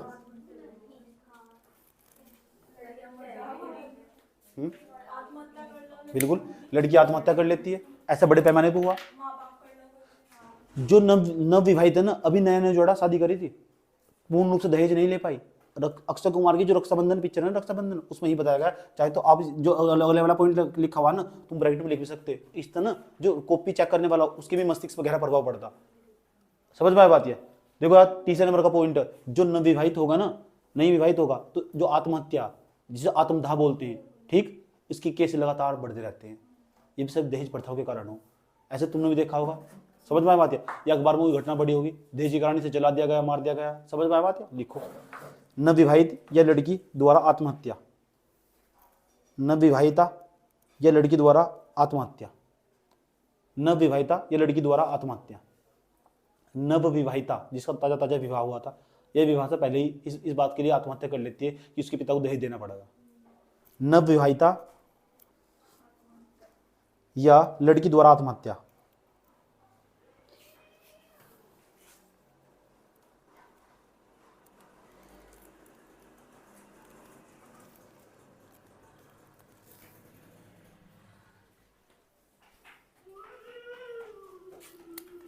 ठीक है ना। चौथे नंबर का पॉइंट थोड़ा ध्यान से समझिएगा। चौथे नंबर का पॉइंट, दहेज प्रथा का दुष्परिणाम ये हो, कुछ ऐसी छोटी छोटी कन्याएं हो, देख लो, सुन लो ध्यान से, लड़की की एज तो बहुत कम है और लड़के की एज काफ़ी ज़्यादा, और उनके बीच में ना फिर गैप आ जाता, उनकी शादी कर जाती है, दे देते बढ़ा कर, ताकि ये लड़का बहुत सक्षम है, लेकिन उसकी एज ज़्यादा, 64-65 साल, लड़की की जो एज है 20-22 साल है कुल। मैंने बड़े पैमाने पर ये भी देखा शादी होते हुए, 34-35 साल की जो लड़के होंगे ना, उनकी विवाह 18-19 साल की लड़कियों के साथ कर देता। इसके कारण क्या होगा, ठीक, देखिए विकराल रूप से ना जो लड़की उसे वो अपने बाप के समान दिखाई देगा। तो ये बात सही होगी, ये बात सही गलत है? ऐसा मैंने बड़े बड़े स्केल पर देखा हुआ, समझ में बात? या इसे बोलते हैं बेमेल विवाह। दहेज प्रथा के कारण ना बेमेल विवाह पनपते हैं।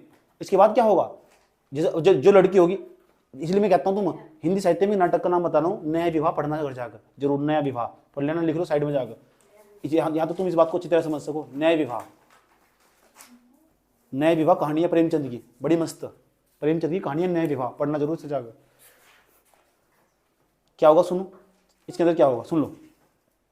हेलो, इधर देख लो, शादी करा दी गई, जैसे शादी करा दी गई ना, शादी कराने के बाद क्या होगा, जो लड़कियां ना, ठीक, तो लड़की ना, लड़की का लड़के के पास जाने को मन करने का नहीं, ठीक, क्या होगा, उनके जो आसपास पड़ोस में होगा ना, ठीक, जिसे हम भाभिया कहते हैं, भाऊजी, समझ की बात है, तो आसपास जो लड़के होते हैं ना, उनके साथ उनके अफेयर चल जाती है। ये रियलिटी बात बता रहा हूँ, इसे हम आसान भाषा में बोलते हैं विवाहितोर संबंध, विवाहितोर संबंध, ठीक, बात समझ में आया बात? या विवाहितोर संबंध, ठीक, इसे बोलते हैं पोस्ट मैरिज अफेयर, समझ में आया बात?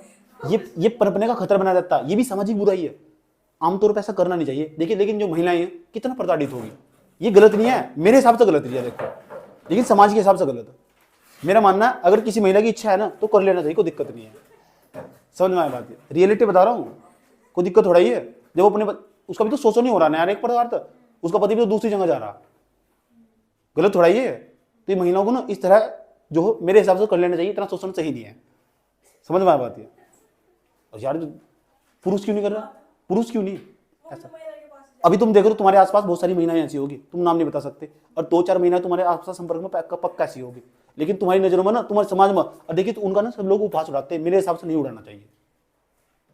उनकी ना दर्द को समझना चाहिए, वे अपना दर्द खुद जानती। और मैंने ऐसी ऐसी ना 1000 पिक्चर देखी हुई, पता तुम, एक मूवीज का नाम बता रहा हूँ, नाम है हसीना। हाँ, हसीना पकड़नी खाली, हसीना नाम मूवी का, वो देखना कभी टाइम लगा जाएगा। इसमें विवाहितर संबंध को अच्छी तरह दर्शाया गया। लेकिन रुक तो जाओ पहले, जो महिलाएं हैं ना, महिलाएं यहीं तक नहीं रुकती, तो उनके द्वारा भी फिर उनका शोषण किया जाता आसपास भी, ठीक। उस हसीना जो मूवी है ना, उसमें यही दिखाया गया, उसमें किस तरह महिला का शोषण हुआ था। हाँ, तो तलाक, उसके बाद हम समझा रहे थे कि किस तरह बेमेल विवाह होगा। उसके बाद समाज के अंदर ना एक बड़ी व्यापक समस्या जिसे हम कहते हैं विवाहोत्तर संबंध, विवाहोत्तर जो संबंध हो ना, उसका पनपने का खतरा बना रहता। समझ में आया बात? या ये बहुत गहरी समस्या हो। इसे देखिए, इसके कारण पता क्या हो, फिर जो तलाक लेना पड़ता, जो दूसरे जो पति हो पत्नी उनके बीच में तलाक हो जाता। रुस्तम पिक्चर भी इसी पे आधारित है। रुस्तम पिक्चर देखिए किसी अक्षय कुमार की, इसी बेस पर आधारित है, बेसिस, ये पूरा बेसिस है उसका। समझ में आया बात? या ठीक है, समाज की ना बुराइयां आए एक प्रकार से, समझ में आया बात? या लेकिन क्या है कि देखो महिलाएं हैं, सुनो ध्यान से, महिलाएं हैं, उसका फिर कहीं हो नहीं सकता, पुरुष उसका अफेयर चाहे 5 जगह हो। ऐसा क्यों हुआ मुझे नहीं बता दो जस बजा, ये भेदभाव नहीं है तो और क्या है नहीं? बताओ, बोल क्या बोल रहे? ठीक, ये बात सही गलत है? तो महिला शोषण तो हर जगह महिला का हो रहा है ना, समझ में आया बात? ठीक। अभी मैं एक लड़के से बात कर रहा था, वो पता क्या कह रहा है, ये कह रहा मैंने क्या हुआ, मैंने कहा शादी नहीं कर रहा, नहीं मुझे लड़की ऐसी चाहिए जिसका आज तक किसी के साथ अफेयर ना हो। अब मैं भारतीय समाज पढ़ा हुआ पूरा व्यक्ति, सोचो कैसे नजर देख रहा हूँ, अंदाजा लगाओ थोड़ा। ठीक, मैंने कहा ठीक। मैं कौन से नंबर की गर्लफ्रेंड छोड़ दी अभी? कह रहा 17वें नंबर की गर्लफ्रेंड। हाँ, रूट की मेरा नहीं, मेरा स्टूडेंट था वो, ये मेरे स्टूडेंट का हाल है, सुन तो लो पहले ध्यान लगा के। ठीक, दूसरा फिर एक बात तो सुनो जो बोल ली ना, मुझे फिर अंदाजा लगा, समझ में आया कि ये लड़का किस टाइप के हैं और समाज के अंदर कितनी गहरी व्याप्तता। पता क्या बोला? ये बोला देखो भाई जी, लड़के हैं ना जो, उनका तो चल जा, जो लड़की है ना उनका नहीं चलता। देखो लड़की तो लड़की होनी चाहिए बस, और किसी के साथ मैटर ना हो उसका, तो एज चाहे भले ही कम हो। ये सब उसकी बातें थी।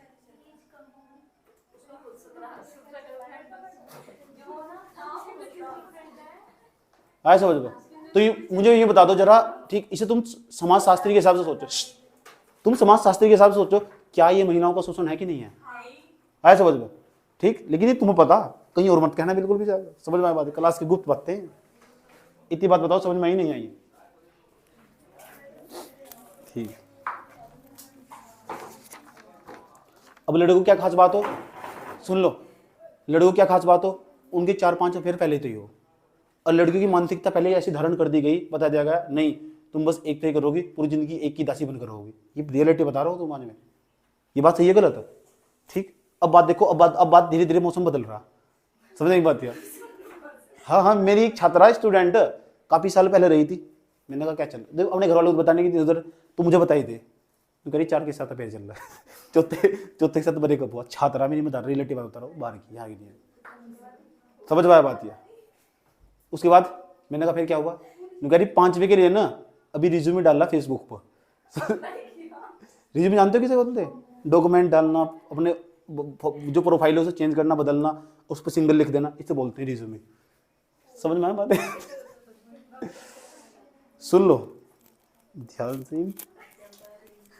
हाँ तो कहाँ बात कर रहे थे हम? कुछ बहुत अच्छी बात हो रही। अच्छा, बेमेल विवाह। ठीक, बस मुझे ये बता रहा था जरा, ये शोषण है कि नहीं है महिलाओं का? ठीक, लेकिन ये जो प्रताड़ना है ना, ये पता कहाँ? ग्रामीण समाज के अंदर बड़े व्यापक स्वरूप में उभर कर आई। समझ में आया बात? है ग्रामीण समाज में ना ऐसी महिलाओं को एक अलग अलग प्रकार के नाम दे जा, ऐसे नाम है तुम्हें बता भी नहीं सकता कैसे नाम दे जा। समझ में आया बात? है और पुरुषों को नाम देते नहीं ऐसे। सॉरी, पुरुषों को जो लड़के हो ना उनको कुछ कह देगा, देखिए जो उनकी महिला है ना, जो उनकी माताएं, मैंने माताओं को भी कहते सुना हुआ, देख लो हमारा बेटा शांति के साथ 4 के साथ इसका फेर था, बस 5वें नंबर की आने वाली थी, अभी चली गई। ये महिलाओं को मैंने कहते अपनी अंकों तो सुना हुआ, अंकोत्तर कानों से सब देखा हुआ है। इतनी बात बताओ समझ में नहीं आई? सोचो महिलाओं के साथ कितना भेदभाव। चलो है ही नहीं छोड़ा, मुझे पढ़ते पढ़ते जब ग्रंथों में चला गया ना, अरे भाई यहाँ तो ग्रंथों में तो छोड़ देते महिलाओं को, वहां भी भेदभाव। चल यहाँ तक तो ठीक था, स्वर्ग में चले गए, वहां भी तो नहीं छोड़ा, स्वर्ग में भेदभाव। ये कहते उर्वशिया डांस करती है, उर्वशी भी डांस करी, उर्वशी भी देना चालो है, इतना भेदभाव। ऐसा समझ में मैं चला गया पढ़ते पढ़ते तो इस्लाम धर्म पढ़ रहा था, ये कह रहे मस्जिद के अंदर महिलाएं नहीं जा सकती, बड़ा खतरनाक, बड़ा दिल पर धक्का सा पहुंचा। ऐसे क्यों? मुझे लगा तुझे थोड़ा ठीक ना लगा, तुम्हें लग रहा ठीक है। फिर हिंदू धर्म पढ़ रहा था, हर धर्म के अंदर में कमियां खामियां बता दूंगा तुम्हें। हिंदू धर्म में पढ़ रहा था, उसमें कहा कोई भी महिला पुजारी नहीं हो सकती, बड़े पद में नहीं बैठ सकती। समझ में बात है? बड़ी ठेस पहुंची मुझे, इतना ही पढ़ रहा था। फिर ईसाई धर्म को पढ़ा था, जी सारे धर्म पढ़े हुए ना, इसलिए कहता हूँ तुम सब कुछ यूपीएससी में सिलेक्शन हो जाना, फिर से पढ़ना, तमीज से पढ़ना, बहुत कुछ है पढ़ने का। जब मैं पढ़ रहा था उसमें कहा गया, पता क्या कहा गया? कि जो क्रिश्चियन है ना, एक भी महिला पादरी नहीं है आज तक, पूरी क्रिश्चियनों में एक भी महिला। क्यों नहीं है? अपने नियम अनुसार संचालित हो रहे नहीं सारे नियम कानून, ये अपने द्वारा बनाए गए अपने आप ही संचालित कर रहे। समझ में आ बात? अरे सब चीज दिखाई देने का, महिलाएं अंधों की तरह से झोंकती रहती है, चाहे हिंदू धर्म हो, चाहे क्रिश्चियन धर्म हो, चाहे इस्लाम धर्म हो, सब इनका शिकार है, सब इनका शिकार है, सब प्रताड़ित होती रहती है। वास्तविकता किसी को नहीं पता, वास्तविकता उसे पता जिसने पढ़ रखा था बीच से, हकीकत क्या है। समझ में आ बात? अब डिफे करती था, उन्होंने कमेंट करा, समझे मुझे उसकी बात अच्छी क्यों लगी, उसे सत्य पता, अध्ययन कर रखा, उन्होंने साफ साफ बोला नहीं, मैंने ट्विटर पे ज्यादा अध्ययन में समय बिताया। समझ में आ बात? इसलिए कह रहा हूं मैं तुम्हें। और जो समाज के ना जो अराजक तत्व थे उसे बेचारे को टोल करना स्टार्ट कर दिया। अब एक शिक्षक उसके दिल पर क्या बीती होगी तुझे पता, अध्ययन निरर्थक लोकतंत्र में कैसे महसूस कर रहा होगा। समझ में आया? इसलिए खास बात है। कुछ भी नहीं होता, क्या कुछ हो सकता उसके साथ। पढ़े लिखे को नहीं छेड़ता कोई, लॉयर है वो, LLB कर रखी है ना। हाँ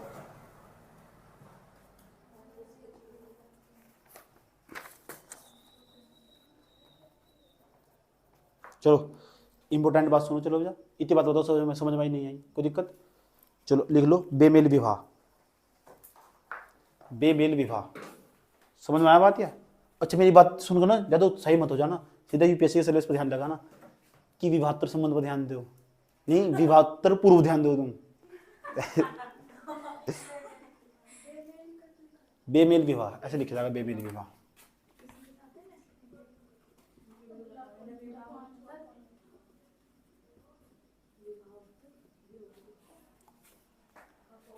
बेमेल, इसके ब्रैकेट में लिख देना, इसके ब्रैकेट में विवाहत्तर, इसके ब्रैकेट में विवाहत्तर संबंध पनपने का खतरा, विवाहत्तर संबंध, विवाहोत्तर लिख दो ना।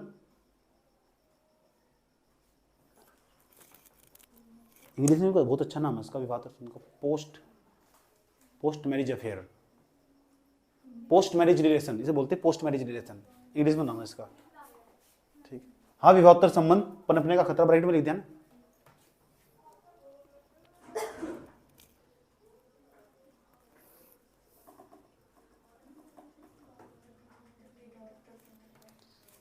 ठीक, इतना ही नहीं, अगर दहेज प्रथा, अगर देखो अगर एक जो हमारे ताऊ थे ना, उनकी डबल शादी हुई थी, पता किसी को, उनके बच्चे भी हैं, रिलेटिव बता रहा हूँ मैं, जो पहले वाली पत्नी थी उनके लिए हम, हमारे सामने बहुत केस हुए आज भी बड़े स्केल पर। तो क्या हो, जो बहुपत्नी है ना, क्योंकि जो दहेज कम लाई होगी इसलिए मेरे दादा दादी थे ना, उन्होंने अलग थलग कर दिया होगा, फिर दूसरी शादी कर दी होगी उनकी, तो एक ही समय में 2 शादी हुई। मैं जानता हूँ ऐसे बहुत सारे लोगों को, जो पुराने आदमी है सबकी 2-2 शादी हुई सबकी 2-2। तुम अपने दादा दादी को आसपास देखे ना, मैं ऐसे जानता हूँ तुम्हारे हिंदू धर्म में ही, चलो मुस्लिम धर्म तो है ही, हिंदू धर्म में भी ऐसे लोगों को जानता हूँ जिनकी डबल 3-3 शादियाँ हुई। ऐसा क्यों हुआ पता, जो पहले वाली पत्नी थी ना वो दहेज नहीं लगाई थी। ठीक, इसे बोलते हैं बहुपति विवाह, बहुपति, इसे बोलते हैं बहुपति विवाह। आया समझ में, दहेज नहीं लगाई थी तो उसके बाद फिर उसे ना बहुपति विवाह, उसके सामने ना दूसरा विवाह देखना पड़ा, अपने ही पति का दूसरा विवाह देखना पड़ा, इसे बोलते हैं बहुपति विवाह। समझ में आया बात या? अपने पति का कौन सा विवाह देखना पड़ा, दूसरा विवाह, अपनी सौतन का मुंह देखना पड़ा। कारण क्या था, दहेज प्रथा। क्या है, दहेज प्रथा का दुष्प्रभाव नहीं है। समझ में आया? ठीक, लिखो बहुपति विवाह, बहुपति विवाह, कोई दिक्कत यहां तक? समझ में आया? उसके बाद 5वें नंबर पर चले जाओ, 5 हो गए 6 हो गए। अच्छा, दूसरे नंबर पर देख लो, जो लड़की होती है ना, इन सब चीजों का ना जब दहेज प्रथा हो, दूसरे नंबर पर मानसिक जो प्रताड़ना कहती है, मानसिक प्रताड़ना, मानसिक प्रताड़ना, उनकी जो शारीरिक शरीर हो, शरीर पर ही नहीं, उनकी मानसिक रूप से भी, शरीर को और मानसिक रूप से वे विकराल हो जाती है, विकलांग ना होते फिर विकराल हो जाती है, और उनके मस्तिष्क पर और शरीर पर ही वो बहुत गहरा प्रभाव पड़ता, बहुत आघात पहुंचता, बहुत गहरी चोट पहुंचती है। इसे बोलते हैं मानसिक प्रताड़ना। तो समाज के अंदर एक मानसिक प्रताड़ना बढ़ती रहती है। देखो मानसिक प्रताड़ना,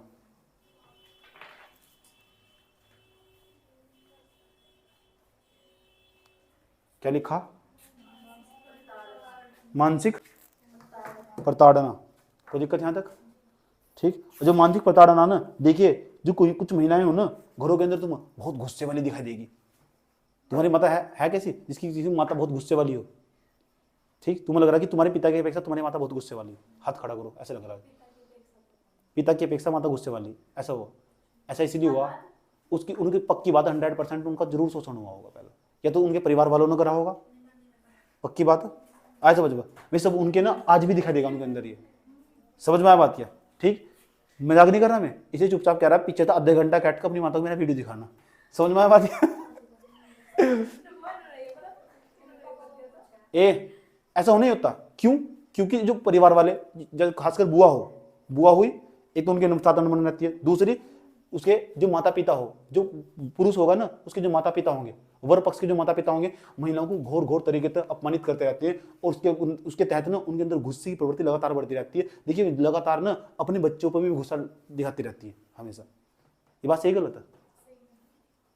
आसपास तुमने देखा होगा, ठीक, बड़ा बड़ा गहरा गुस्सा करती है एक ही बात पे, कोई दिक्कत, ठीक।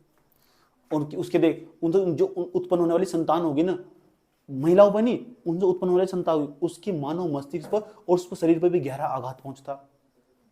समझ में आ बात है, ठीक। ऐसे फिर जो समाज है ना, पूरा समाज खराब हो जाता है ऐसा। समझ में आ बात है, ठीक। चलो, जब तो वर्ल्ड हैप्पीनेस रिपोर्ट में हम सबसे पीछे चले जाते हैं। समझ में आ बात है। लिखो अगला पॉइंट, कितने पॉइंट हो गए? सामाजिक न्याय की मूल अवधारणा चोटिल होती है, बाधित होती है, ऐसे लिखो। सामाजिक न्याय की मूल अवधारणा बाधित होती है।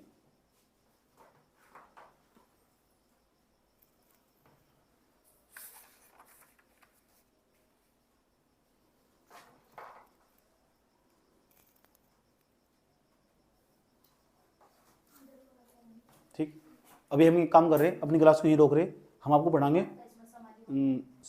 ये पढ़ाएंगे दहेज के उन्मूलन के लिए प्रयास, कि दहेज प्रथा, इसके लिए क्या क्या प्रयास किए गए। होमवर्क लिखो, दहेज प्रथा के बारे में सर्च करना दबाकर। यूपीएससी में आए हुए क्वेश्चन, पीसीएस में आए हुए क्वेश्चन सब देखने, क्वेश्चन होमवर्क लिखो, दहेज प्रथा के बारे में सर्चिंग, कोई रिपोर्ट हो, आर्टिकल हो, अच्छा सा सारे पॉइंट दहेज प्रथा के वहीं घुसा देने लागे। समझ में आया बात? या कोई रिपोर्ट हो, आर्टिकल हो, उपाय पता कर करने क्या होंगे उपाय दहेज प्रथा के। समझ में आया बात? या कौन सी प्रथा के? दहेज प्रथा के उपाय। कोई दिक्कत यहाँ तक? चलिए अब हम जियोग्राफी पे जाने वाले हैं।